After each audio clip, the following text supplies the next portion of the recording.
Alright, so when you start off, you want the highest DPS going for the Berserker buff. Typically an Arcane Mage or Rogue, just for the simple fact that they can stealth after they grab it and not get rolled by the other team.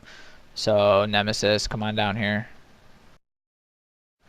And if you're a Mage or a Rogue, you want to blow one of your runs to get to the boots first. After you grab the boots, let them wear out, blow your other one, or if it's off cooldown to get to the boots, pop Invis and get the fuck out of there, because they're going to be AoEing if they're smart and try to catch you. So the rest of the team is going to be over here. Any druids, you're going to always start off and kitty using Stampeding Roar whenever you can. Do this to the battleground and initially on the start. That's going to give you an extra 5-10 yards over the other team. Whichever team is closer to the tunnel or the enemy side before they have to engage is going to win the race back to the base. If the enemy team hits you head on, just let them hit you while you're tank and all the healers are with you. Kill 2 to 3 people and tank. Once you see at least 1 to 2 people start dying, get your train moving.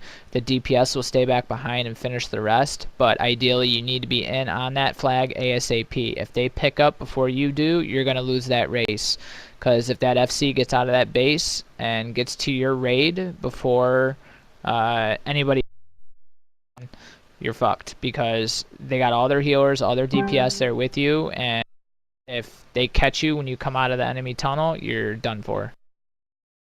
Alright, so we're going to start off. I'm going to start off with Stampeding Roar, a couple seconds before it starts. I started a little early, you guys might want to wait till after the timer. And then you should get the full burst to the edge, and you want to stay right. Whenever you run that flag back, you always want to run it to your spawn, and you never want to come out over their spawn. So guys, on Alliance side, you always go behind the house and you stay right.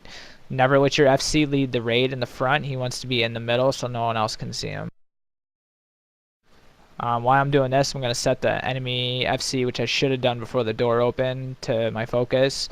On battleground targets, I'll left click him to pull his target, right click set focus, and he's on my focus.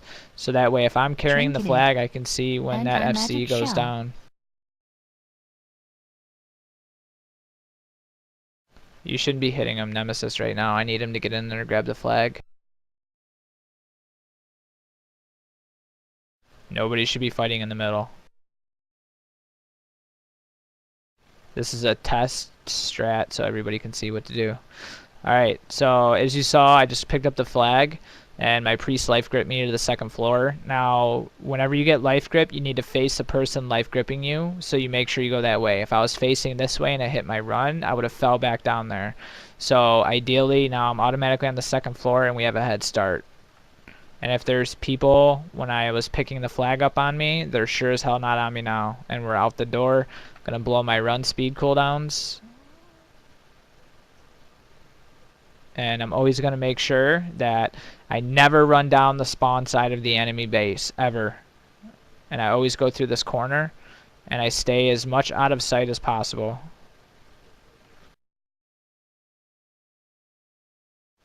But making sure I don't go too far left, otherwise I'm going to waste a lot of time.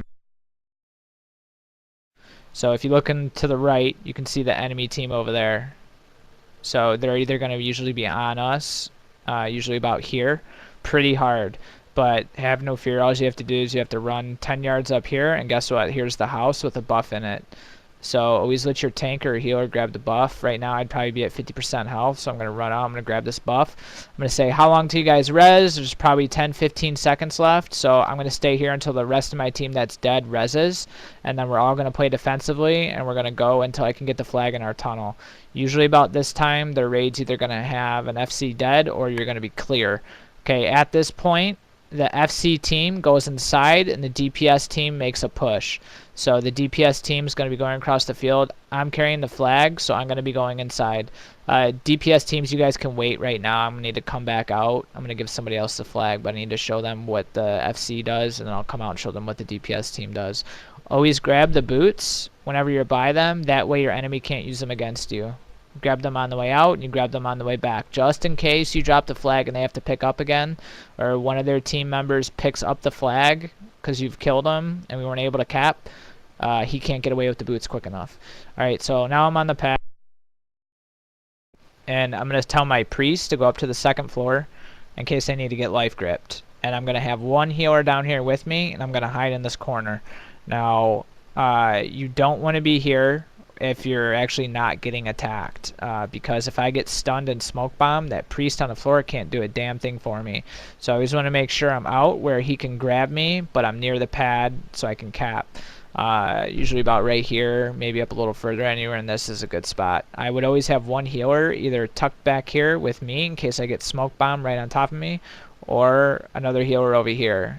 Typically it's 3 heals, 1 DPS in the flag room.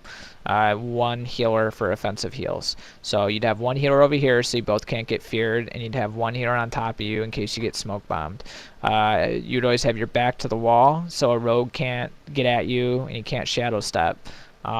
Any other times if you're on the roof for whatever reason, you hang your ass off the, or you hang your butt off the wall. That way if a rogue does shadow step you, he falls to the flag room. Now another strat that's used is, okay, for instance too, if I'm taking damage, I'll call for a life grip. Go ahead, grab me. And I make sure I'm always facing the way I need to go. And guess what? All those DPS are down in the flag room. We're getting hammered. I got 10 stacks, and I have 2 healers dead. It's me and 1 healer left. So what am I going to do? Rather than go run in down there, I'm going to run out towards my spawn. So I'm going to run this way. And my healers are going to be rezzing that were dead in the flag room. And I'm going to wait here. Healers can heal me through the mountain. And this way, sometimes some of the DPS will actually jump off into your graveyard, whatever. So my healers now have res, they're healing me. We're going to sit here and we're going to wipe out whatever guys that are on us.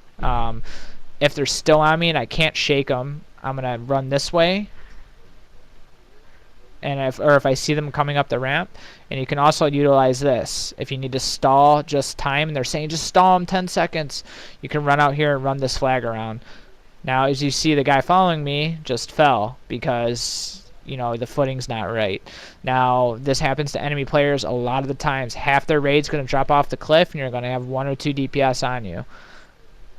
And then you can easily run around back this way and go right through the gate again where he came out and go to cap. If they're still on you and they're all around waiting for you, you can run down like this. You can run out right to the front, up the top, if you have to, and you can wait up here. Turn your back. If a rogue tries to shadow step you, he'll fall off. Any DPS trying to get behind you to get extra damage will end up falling off. Now I'm gonna go from here and I'm gonna jump back and I'm gonna go in the tunnel. So now they're like, hey, he's on the roof, get him. So they're all making their way up the ramp. Boom, I just jump down and go in the tunnel. So now they're all stuck on the roof and me and my healer are going back up the tunnel. And they kill the enemy flag carrier. Now I go back in. I'm going to grab the boots because they should be ready. And I'm going to get the fuck out of there. And so you come up here. Now you can also use the room to hide in if, you know, they're in there. The bad thing about this room is that if you know you're going to have a bunch of people attack you, you do not want to be here. This is a good place to get fear bombed, chain CC'd, and you can't get away. Sometimes they can fear you, you know, into the next room out here, and that's good to get away from the DPS, but bad for your healers. As a tank, you always want to make sure you're in visible line of your healers. So going up to the second floor if you have to, and then if all the DPS are on you, you can say, okay, get ready to life grip me. So you can actually, is your life grip ready, Cat? Okay, so I have all the DPS on me. What am I going to do? I got my back to the wall. I'm still getting my butt kicked. So I'm going to jump down. As soon as I jump down, he waits till they all jump down. He grabs me again, and we repeat the cycle. I go right out the front door. Boom, boom, boom, boom, boom. They're all in the flag room going, he's on the second floor. But by then, I'm already out the front door. And I'm running towards my spawn where the rest of my healers are. Now, you can also use this trick with your spawn, too. If your healer's still up here, you have another priest with you. And he's got his life grip ready. If you're on the second floor, you can, you know, go right here. You can jump down, have your priest stand on the top there, and he can actually grip you back up. So now all the horde are down on the bottom level. And it's going to take them another 30 to 40 seconds to be able to get you. And you can wait for all your people to res, and, you know, if he doesn't have a grip, and you can go in with them, go up the tunnel, go up the ramp, whatever. This is just the major way for tanking isn't actually tanking the flag. It's keeping the flag out of reach, out of the other people long enough for the other guys in the other team to do their job. Now, the only bad thing about doing all these different things with the flag is that if they do kill the enemy FC and they have someone in our flag room waiting to pick up, they're going to get that flag out again before you can do it. So you always only want to use these maneuvers in like a situation that calls for it. If, like, for instance, you know, you're going to drop that flag if their DPS is on you, it's better for you to kite the flag and not cap than it is to drop it and let them cap. All right, now somebody else grab this flag. Oscar, will you take this flag? Just kind of, well, actually, we could take it down there. Come on. Alright, so going back to the beginning part of the video when we were coming in like this with the flag in the beginning, right here is when your FC team goes in and your DPS team splits. So this is what the DPS team wants to do. When we call the split, after the first push and come down here, we say, okay, split. So we've wiped their raid out. Our FC team's going in the base, but our DPS team's pushing. So now we're going from the DPS angle. Let me pop my dash so we can get over there quicker. I got the stupid debuff. By the way, when you have a bunch of stacks on the flag, you can't run very fast. So for the guys that don't know that, moving with the flag when you have a lot of stacks is a bad thing to do. So if you're going to be cutting the flag like I showed you back there, always make sure that you know, you are doing this with low stacks. All right, so now this is going to be our DPS push. There's a hut like this on each side. If you think of the map as 4 corners, there's a hut here, and remember the hut I showed you with the healing buff in the beginning? There's a berserker and a heal buff, a berserker and a heal buff. Now, each person, you want the healers and the tanks grabbing the heal buffs, and you want your highest DPS grabbing the berserkers. So when we call for a DPS push, there's a hut over there by our ramp. You want one of your high DPS picking that one up, and then when you get down here for the push, you have your arcane mage pick up this one. And then once the arcane mage has the buff, you guys go in for a push. You never, ever, DPS never goes up the tunnel. Ever. You go up the ramp for 2 to 3 different reasons. If you're stuck in the tunnel, they're going to focus you down and they're going to get you one by one. And guess what else you're doing? You're going right next to their res point so they can crush your DPS push. You never do that. You want to always go by where the berserkers are to go to the enemy territory. So now we're moving upstairs with our DPS push. We have 2 berserkers, one on each arcane mage, or one on the rogue and one on the arcane mage. Nemesis, come inside here real quick because I need you to do this strategy. Okay, and the other reason we go this way is for 2 reasons. One, if the flag carrier is up here, like he is right now, or he's not up here right now, then guys, don't do any CCs or anything yet. If he's up here, you're automatically going to be up here with him, number 1. Okay, so if he's not here, you automatically know he's not here. So you can proceed down to the first floor. If you come down in on the first floor and the FC's up here, you actually have to run in, and then you got to run out that door, up around this ramp, and then get to him. By then, he's already called all the DPS back to his base to come kill you. So you need to make